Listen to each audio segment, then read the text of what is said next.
Tiffin చెదురుగాని రండి. ఎన్నిసార్లు చెప్పాలి వద్దని? రాత్రి నుంచి చెప్తున్నాను. వేళాకోళంగా ఉందా? నగలొట్టించానండి. ఆ నగలొట్టిస్తే ఏంటంట? మ్మ్.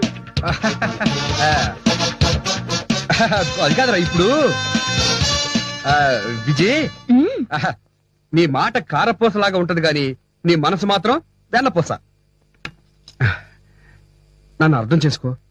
ఈ వ్యాపారాలు, ఈ తపన, ఇవన్నీ ఎందుకు? మన పెళ్లి ఎన్నాళ్ళయిందిరా? ఎన్ని రోజులు ఈ అద్దె ఫ్లాట్లో ఉంటాం? మనకు సొంత ఇల్లు వద్దా? మొత్తం ఇయ్యేనా? పిచ్చిదానా, నేను దోచుకునే వాళ్ళ కనిపిస్తున్నాను నీకు? సెంటిమెంట్ ఉంచు ఉంచు. ఇప్పుడు వీటిని తీసుకెళ్తున్నానంటే రేపు రెట్టింపు చేస్తా నీకు. అబ్బా ఆకలిగా ఉంది, నేను అటు నుంచి ఏమీ తినలేదురా. మ్మ్.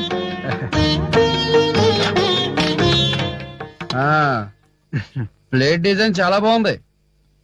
నీ సెలక్షన్ కదా. ఇదే మీరు మేతేసే పిచ్చుకలకి చెప్పండి. విజయ్, అది చూడండి, మీకు చేయడానికి ఇంకా చాలా బిజినెస్ ఉండొచ్చు, కానీ ఇవ్వడానికి నా దగ్గర ఇంకేమీ లేవు. ఇస్తే మా అమ్మా నాన్నల ఇల్లు పొలం అమ్మేసి వాళ్ళని వీధిలో పడేసి మీకు డబ్బు ఇవ్వాలి, అంతే. చచ్చా అదే లేదు. ఆకలి అవుతుంది, టిఫిన్ పెట్టు. తినండి.